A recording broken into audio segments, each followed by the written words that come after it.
Welcome to the Savvy Dentist Podcast with Dr. Jesse Green, the show where great dentistry meets great business. Listen in each week as we bring you an inspiring person who will share their story, ideas and business techniques to help you create a practice and a life you love. And now introducing your host, Dr. Jesse Green.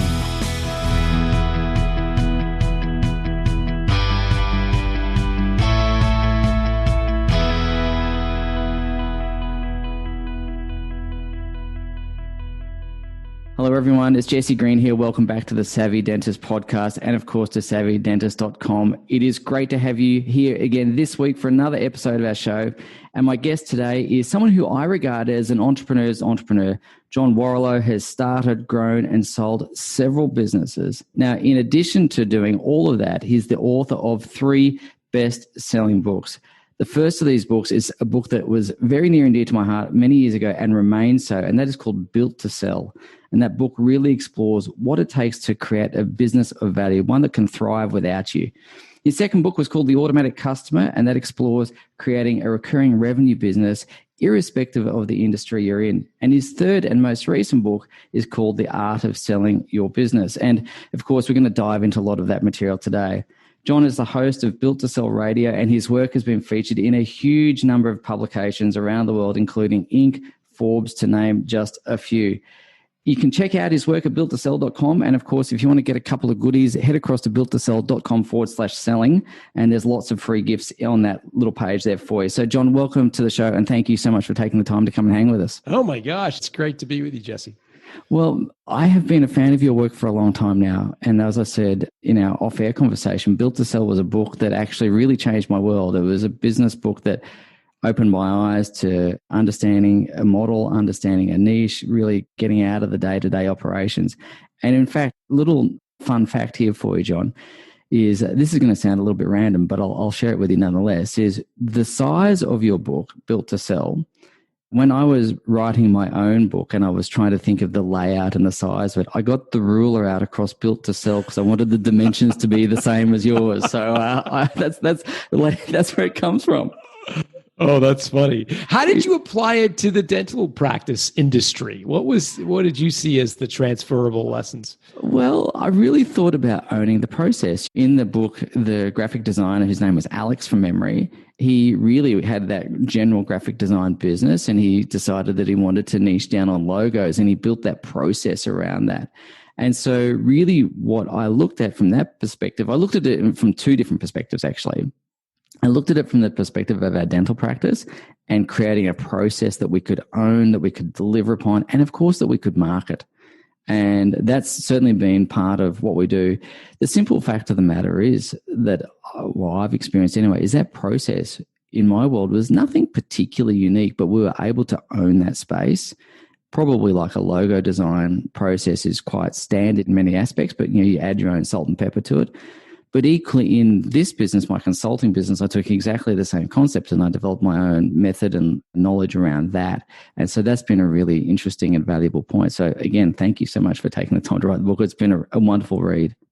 Oh, that's great. I'm thrilled to hear its applicability to dental practices because I think the message is very much resonant with service businesses, ones where there aren't oftentimes a lot of assets to sell at the end of the day. Maybe you own your building, but very few hard assets necessarily, yet the value, of course, is in the profitability of the practice. And so making sure that exists without the owner is key. But I'm glad that you were able to apply it to dentistry.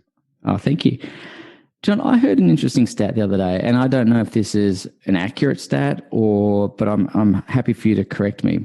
I read a stat the other day that somewhere around 50% or less of businesses that are ever started ultimately get sold. And that got me thinking. And I was thinking about the fact that for every business, there's kind of one of 2 outcomes. Either it gets sold eventually or it closes down. And I wanted to ask you, firstly, what is the real stat there? I don't know if that's a hard stat or an accurate stat. But if that stat is remotely accurate, why is it that so many businesses never get to the point of being sold? Yeah, I think the stat I've seen for North America is that 50% of businesses never celebrate their fifth birthday, meaning they go out of business. And that may be akin to, similarly, that they don't ever sell. Most of them, of course, go out of business for lots of reasons, lack of capital, they miss the idea, et cetera. I'd imagine the dental practices, just because of the difficulty of getting into a dental practice, would be much lower. I would imagine most dental practices are successful. They're run by obviously very smart individuals, and there's a lot of capital that goes into them. So I would imagine that they achieve that. But I would also agree that a lot probably shut down without selling. And usually that's because effectively they're set up, although they are legally incorporated businesses generally, they're effectively set up as jobs for the dentist themselves. And so when the dentist wants to leave, there's nothing really to transfer other than maybe the chairs and a little bit of equipment. That's the downside of building a business that's dependent on you as a practitioner, right? There's no transferability. When you think about it, an acquirer looking at the business will just say, well, there's nothing really there. And maybe you could say, well, there's a customer list or a patient list. And yeah, to some extent that might be true. But if the loyalty accrues to you as a dentist, then that customer list is of questionable value. So there's a lot of problems with being in the center point of your dental practice. And that's really what the book is about, is how do you transfer an owner-operated business, one where the owner is the practitioner, to a company that can thrive without the owner. And that's really the ultimate, right? Because you could sell, but you don't have to sell. At that point, you could create some passive income. You could bring in a junior dentist and hive off some of the profits, et cetera. You've got options at that point. It's a really interesting conversation. And obviously in your value builder system, you talk about 8 factors that really create enterprise value. And I know we are going to talk about exiting, but I guess if we're going to think about exiting, we want to obviously have a business that has value in the marketplace as well. And as you quite rightly point out, we want to always build it to sell and have the choice of whether we do, whether we don't, when we do, when we don't, and so on and so forth. So before we kind of get into the nuts and bolts of an elegant exit, I'm wondering if you can just walk me through a couple of those parts of the value builder system that you think are going to be really relevant to dental practices. You've already touched on that key person dependency, which is huge in the work that we do. A lot of the work we do is about trying to minimize that. And of course, when you minimize that, you minimize risk and so on. But what else do you see as the key drivers of enterprise value within, I suppose, a boutique practice like that, or a service-based industry? And of course, that's going to be the same in dentistry as it might be for a medical practice or an accountancy firm or even a legal firm. What sort of things do you see? Yeah, look, let's be clear. Financial performance of the dental practice, top line turnover, revenue, and bottom line profit is going to be essential. Think of valuation. I'm going to distill valuation down to, valuation consultants would cringe at me saying this, but essentially you can think of valuation as what multiple of your profit is a buyer willing to pay. And so there's 2 numbers you can manipulate there. One is your profit and the other is your multiple. Most dentists will say, great, I can jack up my profit, and they'll spend all their time, how do I lower my cost of goods, and how do I increase my rates, and can I nudge up my cost for a filling from 5, whatever.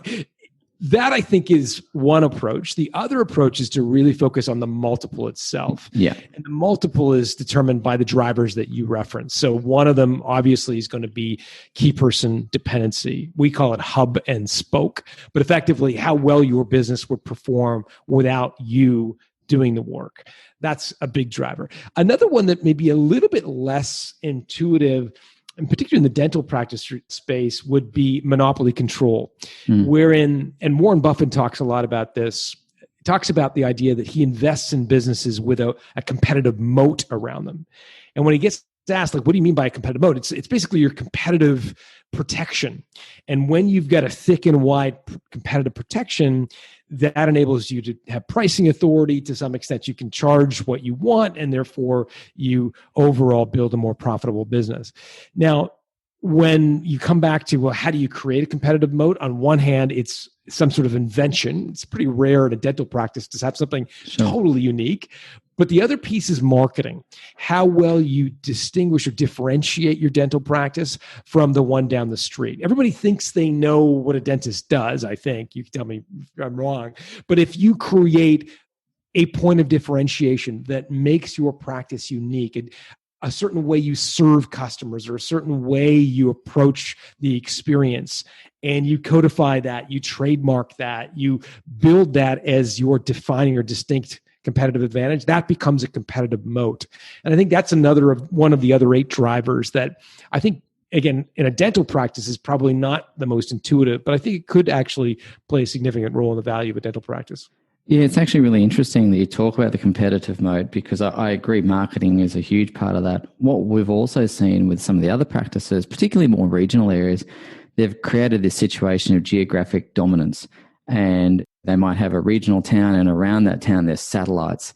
And so what they do is they'll have almost like a hub and spoke practice structure in a sense. And I don't want to use it in the same context that you're talking about, where you'll have your main practice in the middle, and there'll be a practice in all these satellite towns. So for anyone driving through any one of these towns, they have to go past one of their shops, basically.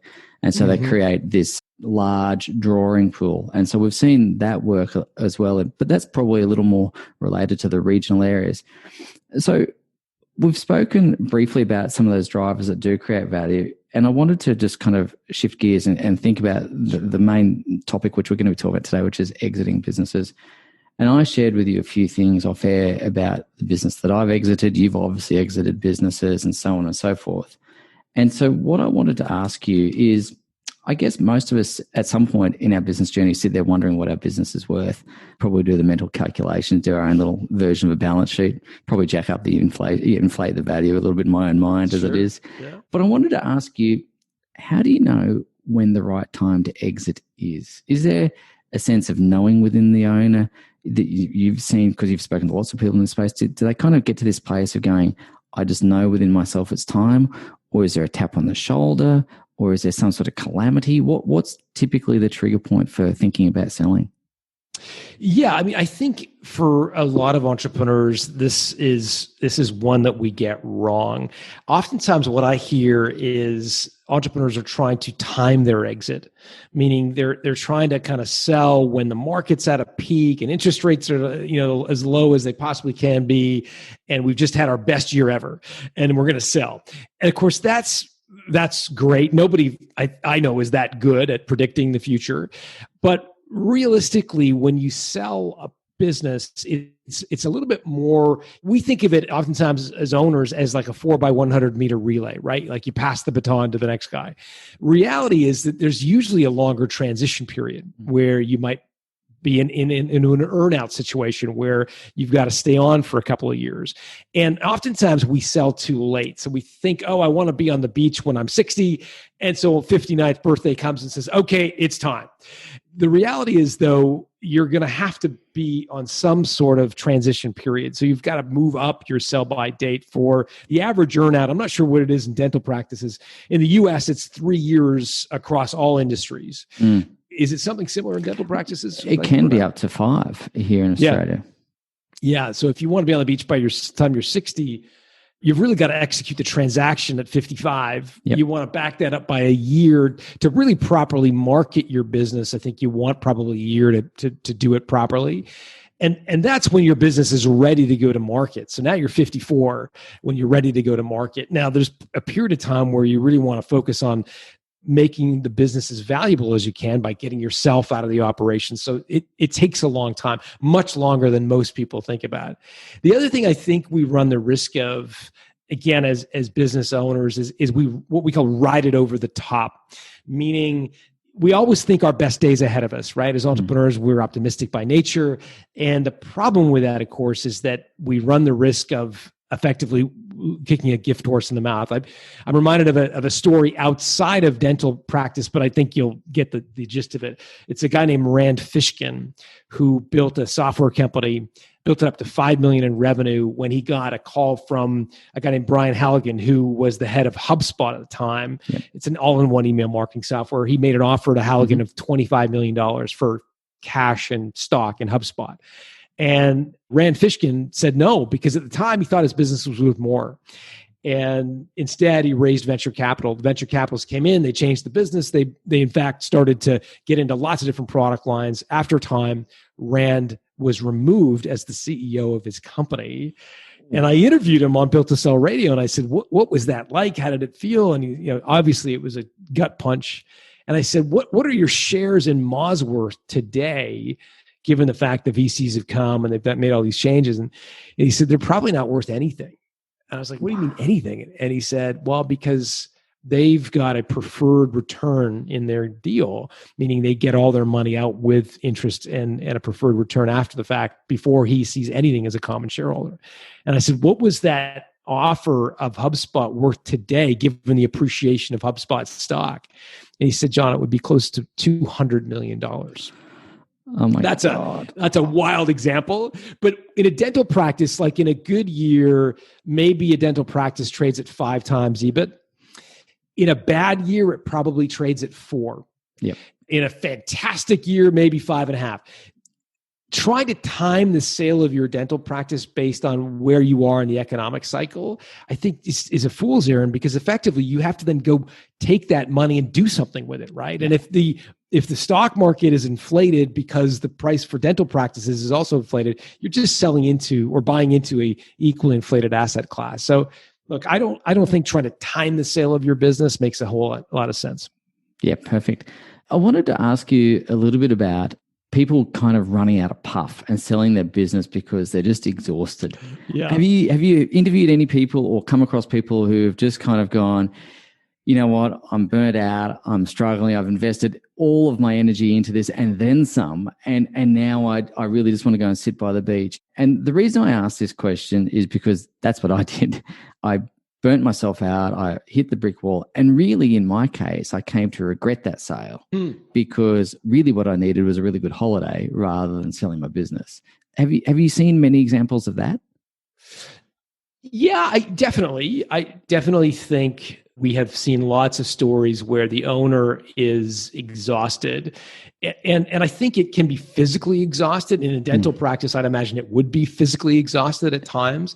I often see more mental exhaustion, however. I think I interviewed Tim Ferriss, the guy who wrote The 4-Hour Workweek, and I said, well, like what caused you to sell this business, even though it was only 4 hours a week? I mean, it's incredible. Like it's a goose that laid the golden egg or whatever. And he said, yeah, but here's the thing. Running a company, even though I wasn't doing the work anymore, it was always running through my mind. And it was like he described it as antivirus software running on the CPU of his brain. Yeah. It just slows the entire operation down, right? Like you're always in the back of your mind grinding, that latest business problem. And so I think that's a good analogy for what becomes just a really grinding experience. I'm reminded of another guy, and this may resonate more with dentists because I know there's a lot of capital that goes into a dental practice. You've often got to borrow a lot of money to build it. And again, an example outside of the dental industry, but I think maybe has some relevance. It came from a guy named Joey Redner.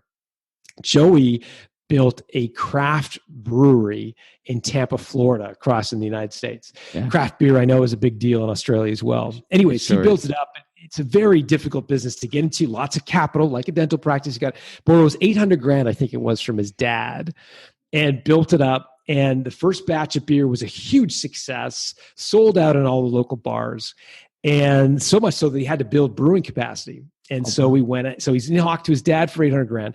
Then he goes and gets a bank loan for another few $1 million to build out his capacity again. And again, the beer continues to sell. He goes regionally. It's a huge success. He's on the cover of all the local newspapers and so forth. And then he runs out of brewing capacity again. And he's still in hawk to his dad. He's still in hawk to the bank for the second rollout. And the business says, look, if you're going to reach the demand and keep the momentum to go, you got to borrow money and expand again. And he throws his hands up in the air figuratively and just says, enough. I can't do it anymore. I feel like the gambler in the Las Vegas blackjack table who's got all those chips. He's just won like 5 hands in a row, and he's got all those chips, and he's being asked to go again. And he said, enough. And I think, and when I talked to Redner, he said it was just the release of the stress that came with selling was enormous. And his business was profitable. It was a successful, growing business, but the mental drain of being in so much debt for so long started to take its toll. So yeah, I see physical exhaustion, but I think more often you see mental exhaustion from growing a business.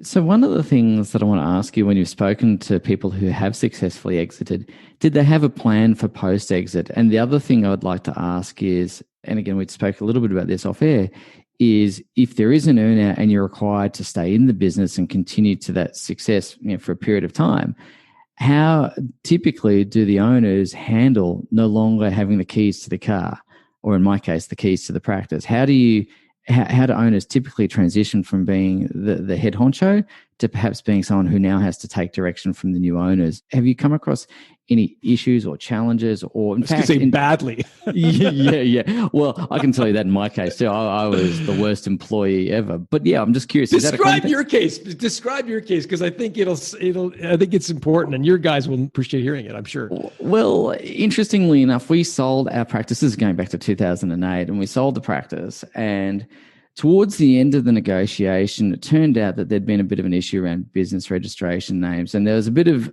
argy-bargy between the two legal teams, and that spilled over to between us as the vendors and the purchasers. And it was not as happy a handover as we could have had, because that legal argument kind of spilled into our personal relationship. And so the new owners basically took the keys of the premise off me, which meant that I could not be on the practice premises unsupervised, which, having literally built the practice from the ground up, done all the legwork, knew where every bit of plumbing was, knew where everything was, it was really horrible. And then, of course, having to get permission to do this and having to get permission to do that, I found that I felt a stranger in my own business. And it was weird. It was like walking into your home, but having a different family there. That's a great analogy. I've never heard that before. It was weird. And so I walked in and nothing felt familiar. The vibe changed. And of course, you're trying to put on the best face you can for the customers and all that sort of stuff. But it was pretty tough. And so we negotiated an earlier exit for me than anticipated. And I think they were as relieved about that as I was. And look, they've gone on to take that practice to great success and have done well with it, and that's awesome. But that particular period of time was quite uncomfortable, I'd have to say. Yeah. Well, it's interesting. Your experience is not unique. We did some research recently and identified that 1 year after selling their business, 74% of business owners end up regretting the decision to sell. Wow. That is a catastrophic number. And so we unpacked it and tried to figure out what was driving the dissatisfaction. And there are 4 factors that we identified. The first of which is that they were all push and no pull. What do I mean by push versus pull? So push factors are the things that frustrate you about your dental practice. Insurance, red tape, patients who don't do as they told, dental hygienists who don't show up for work, like all that stuff are push factors, right? And they're frustrations for running a practice. Pull factors are the things you want to go do next. And most of us forget to think about the pull factors. What's exciting? What do we want? Do we want to write a book, start a consultancy, get involved in a charity, whatever? We think, oh, well, when we sell, we'll figure all that out. And that's a recipe for disaster. I'm reminded of a story, again, a story outside of dental, but I think it's germane to our conversation. Came from a guy named Sean Oshman. Sean is a guy who was in the city of Denver, Colorado, which is like the landlocked part of the United States, no water anywhere. And on his 39th birthday, he decided he wanted to live on a sailboat. Right. So obviously he would have to sell his business. It was a little IT consulting business, a couple million in revenue. And Sean goes to a business broker. The broker comes back with an offer of 2.6 times SDE, seller's discretionary earnings, which is like kind of a version of profit. Yep. And Oshman takes the offer. And I interviewed him after the sale. And I said, it's 2.6 times for a small company. It's not horrible. It's kind of average, right? For a small, IT. How do you feel about that? And he says, I'm happy as a clam. And I'm like, but it's only 2.8. And he said, yeah, but John, you're missing the point. I live on a sailboat. and I've always remembered that story, because for me, it's indicative of this first of the 4 factors that people end up regretting is they don't think of their pull factors. For Sean, it was living life on a sailboat. And he left that business with no regret because he had something he wanted to go do. And so I think that's one of the biggest mistakes we make is we think, oh, it'd be so great to be rid of all these frustrations, but we're not clear on what the pull factors are. Well, that was certainly the case for me as well. I had a lot of push factors and not a lot of pull factors. And I got to the other side of the sale. And by the time I'd had a holiday and kind of rejuvenated myself, all I could think of was, wow, I sold a good income stream. And then I was without that. Yes, I had a pot of money in the bank, but I remember thinking, I don't know that I would make that decision again with the benefit of hindsight. That's, in fact, it's funny you should mention that. It's the second of the 4 reasons and it doesn't sound exactly the same in your case, but the second of the 4 reasons people regret their decision to sell is they wake up one day, usually a year or 2 after, and think, oh man, did I leave money on the table? Yeah.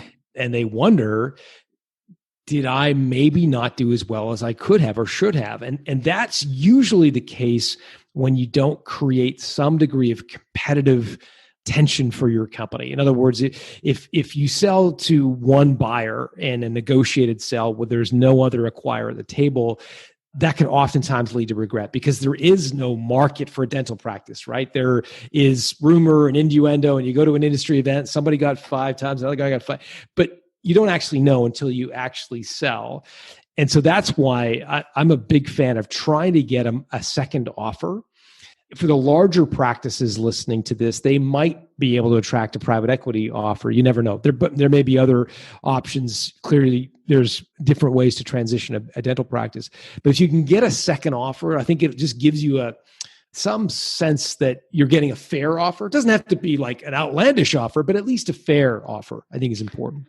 It's really interesting. I'd like to talk about generating extra offers and additional interest in the business. And of course, one of the things that comes up when people decide that they do want to sell their dental practice, they're intensely worried that their patients are going to find out. They're intensely worried that their staff are going to find out. And they've spent so much time in trying to build a team, build the patient base, do all those sorts of things. To then shop it around, so to speak, they worry about the non-disclosure and the privacy of all those things being broken. So I guess that's a double-barreled question, but how do you ameliorate the concerns around privacy? I'm sure that comes up all the time. Of course, there'll be agreements, but beyond that.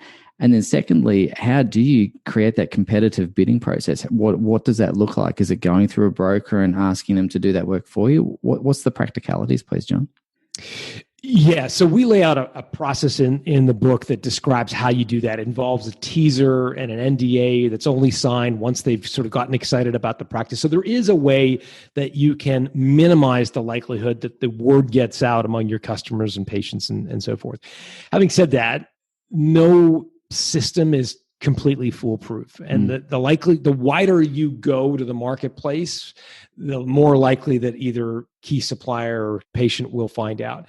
I'm reminded of, and so I think you have to somehow balance your need to get a fair price and your need to get multiple offers with the reality that the more people you go to, the more chances it'll get out.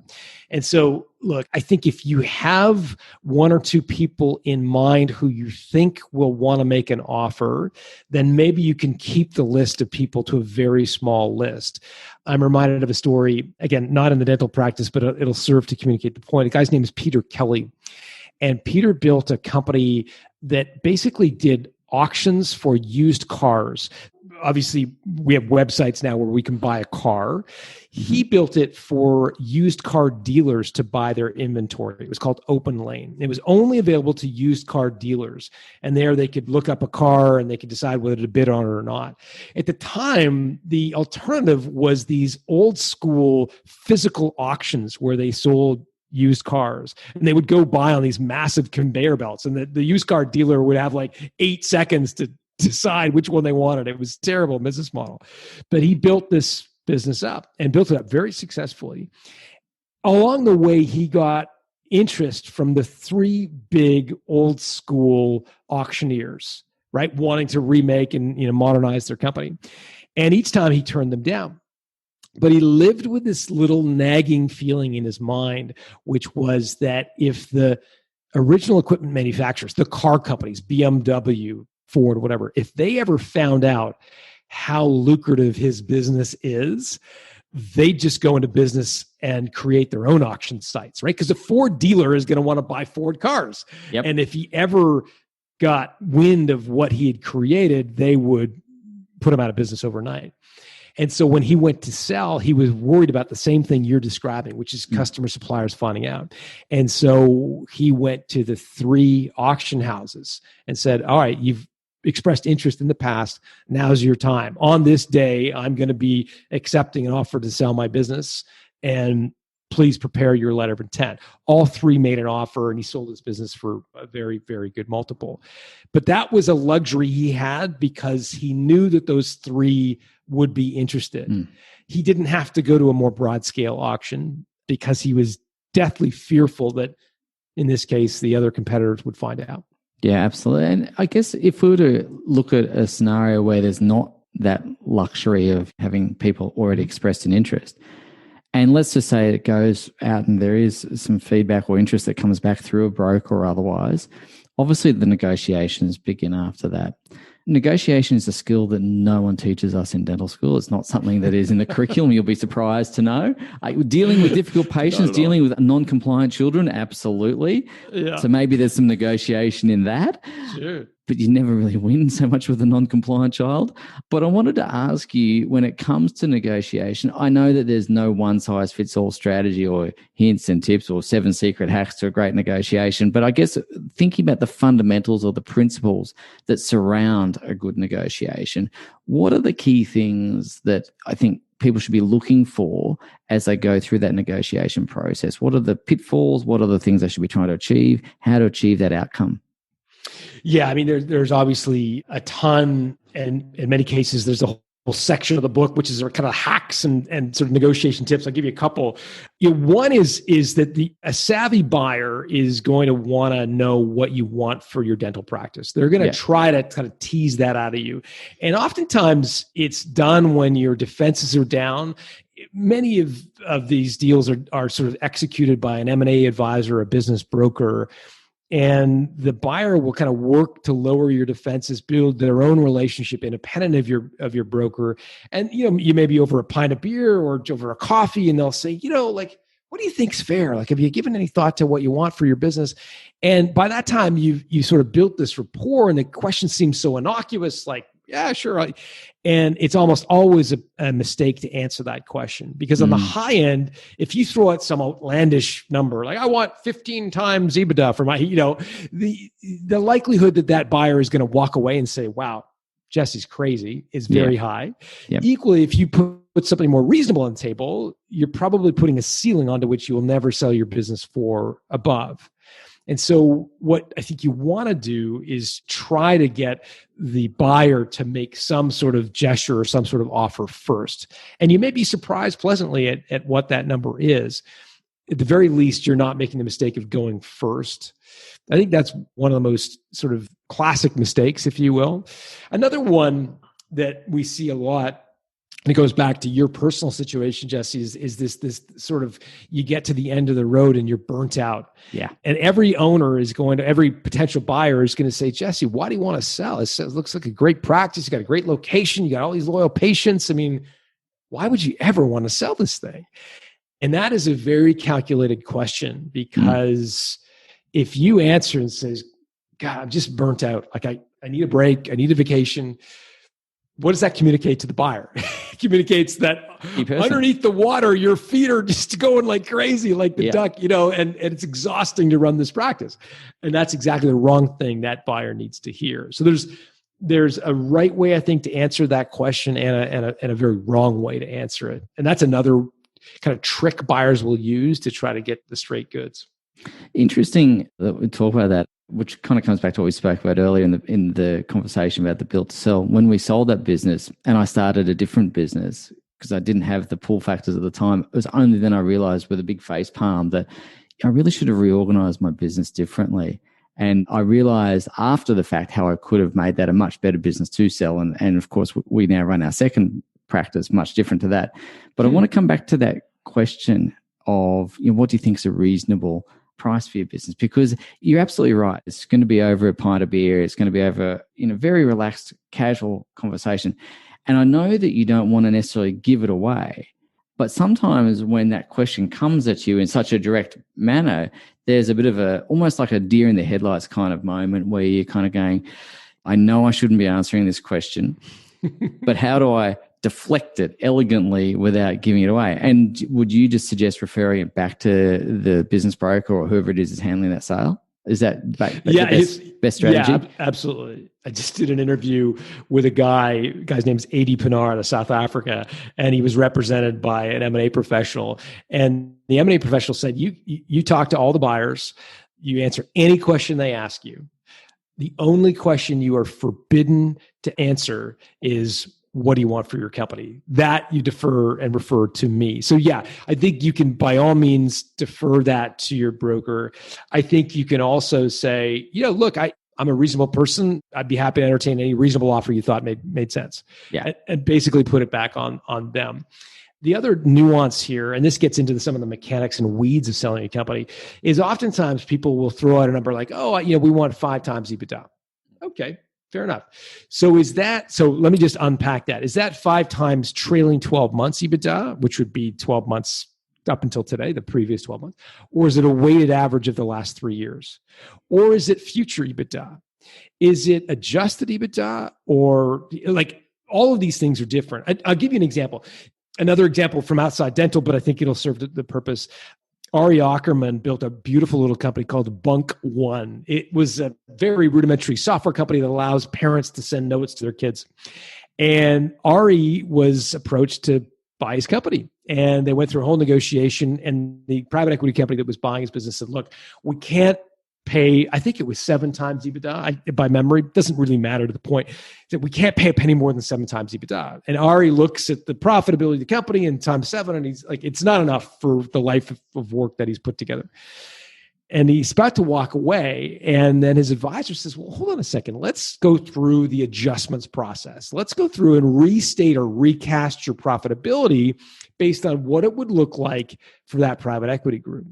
And they went through what's called the adjustments process, which is basically removing a lot of your one-time expenses, any things that you run through your dental practice that aren't really business expenses. Don't worry, I'm not going to tell anybody. Like the vacation that you characterize as a conference, the car, all that stuff. I have no idea what you're talking about, John. No idea. Foreign concept to me. Yeah, exactly. You take all that stuff out. And by doing that, you're improving with each thing you take out your profitability. Yeah. And that's called adjustments. And effectively, you're increasing your profitability. So in the case of Ari Ackerman, by the time he got through the adjustments process, it was a much larger number that 7 was multiplying. And so the overall equation worked out for him, and he sold his business in a very successful transaction. Now owns part of a professional baseball team in the United States. But wow, it worked out really, really well. But it wouldn't have had he just kind of, again, myopically focused on a multiple of earnings, because that can be quite dangerous. Yeah, absolutely. And look, one of the things that comes out of that as well, which we've kind of touched on a little bit, and we've spoken about around the edges a little bit, is about the earn-out period. Because if you've got a dental practice that's doing several $1 million, somewhere between $4 to $10 million, the pool of private buyers is going to be diminished. You're more likely to be selling to one of the corporates, or if on the larger scale, maybe private equity. And there'll almost certainly be an earn-out period around that. And of course, no one likes the earn-out. I mean, everyone kind of wants the money and wants to run, basically. Yeah. Don't we all? Yeah. But I wanted to ask you whether there was anything, particularly while we talk about negotiation, to either reducing or eliminating that earn-out, so that we can, is it taking a lower offer up front, or what does that look like? I'm sure you've had lots of people successfully negotiate no earn-out. So how do you ameliorate that? Yeah, look, I think we have to first understand, first of all, for those who don't know an earn-out, let me just define it. Basically, you accept a value for your company, the buyer pays a portion of it up front, and then puts part of it, quote, at risk in the future if you achieve a certain goal in the future. And usually that's profitability of your firm or practice as a division of a larger practice. Yeah. And that's an earn-out. And if we look at why they happen, oftentimes they happen for 2 reasons. One, the buyer and the seller just can't come to terms on the price. And when there's a huge gap between the buyer and the seller, oftentimes an earn-out will be used to say, the buyer will say, well, look, we're happy to pay that oversized valuation for your company, but you're going to have to earn out a portion of that. Yep. The other reason that happens is owner dependency, right? Where you've got a dental practice where all the patients love XYZ dentist, and the buyer is really worried about transferring that relationship equity over to them. And so that's the second reason. I think, obviously, in the case of a dental practice, that many dentists are going to be more susceptible to the latter, the second example. Yeah. I think the more you can demonstrate to a buyer that the firm and the practice does not depend on you personally. Mm-hmm. So that comes down to basically, how many hours are you working in? How many billable hours are you working in the practice? If it's low, your chances of having a significant portion in earnout is low in as well. Equally, if it's high, then expect an earnout. I think you can also tie your earnout to something other than earnings. The problem with earnings, profit, is that once your business, as you found out in the most sort of stark way, becomes a division of someone else's company, or someone else effectively owns it, you no longer control it. And you no longer control the bookkeeping or the finances of the business. And as a result, things can go wrong with the bookkeeping that will make it difficult for you to hit your earnout. Yeah. And so I like the idea of patient retention. Yeah. Potentially as a way to model an earnout. I mean, your job, I think, is to maximize your cash up front and minimize your earnout. Yeah. I think most dental practices probably sell with some earnout, but if you can tie it to something other than earnings, I think you'd be better served. Yeah. In fact, what happens a lot, I should say, is there's usually, rather than earn out in terms of earning money as you go, it's almost like a clawback. So you'll get your cash up front, but if you don't meet the targets, then you're on the hook for the clawback, which is, I guess, a reverse earn out in a way anyway. Mm-hmm. But you mentioned my favorite topic, actually. I don't know if you know this, Johnny, or you probably don't, but you mentioned patient retention. That is, the book I told you about that I measured the same as Built to Sell? It was called Retention. So we've just now closed the loop on that. So we can go from there. So I think when it comes to all of these factors, John, there's a lot that goes into preparing for the exit, executing the exit, and then, of course, creating a really rich and meaningful life after the exit. Yeah. And you've been through that process several times yourself. I've been through it once myself. And I can tell you very categorically there are things that I did really, really incorrectly and things I would not do the same again. Just as we come to the conclusion of our conversation today, I guess if we could get the gospel according to John, when it comes to the art of selling your business, if we're going to put it on a billboard or on a bit of a bumper sticker, what would be the key pearls of wisdom you'd leave the audience with as we go through this? Well, first of all, figure out your pull factors, and we've talked about that. Yeah. I think, attracting multiple offers gives you the ability to punch above your weight. It's very hard to bluff in a transaction when you're dealing with one other buyer. Yeah. And so if you can create multiple offers, that's good. Having a what they refer to in negotiation 3 as a BATNA, a best alternative to a negotiated agreement. In other words, the willingness in most cases to continue to operate your dental practice. So doing it, and this ties up to something we talked about earlier, doing it much earlier than feels natural. Because if you are exhausted and burnt out and on the verge of milestone birthday, it just puts you in a very difficult position relative to if you do it early and are continue to be happy to run your company and your practice years later. It gives you that BATNA, which allows you to, again, punch above your weight when it comes to negotiation. Oh, fantastic. John, we have covered a fair bit of territory today. And as I said at the outset, I've been a fan of all your books. Built to Sell, Automatic Customer, The Art of Exiting or Art of Selling Your Business. Fantastic reads. It's almost like the Star Wars trilogy. You've kind of got to get all three of them. I don't know which character you'd have in there, probably Obi-Wan Kenobi or something like that. But when it comes to that entrepreneurial journey, you've really provided a wonderful pathway for people to follow. So I want to say thank you to you for shining the light down that pathway for people to be able to see where they're going. Ladies and gents, again, just one more time, that website I'd encourage you to head across to is builttosell.com, and of course head across to builttosell.com/selling for some gifts around the book, etc.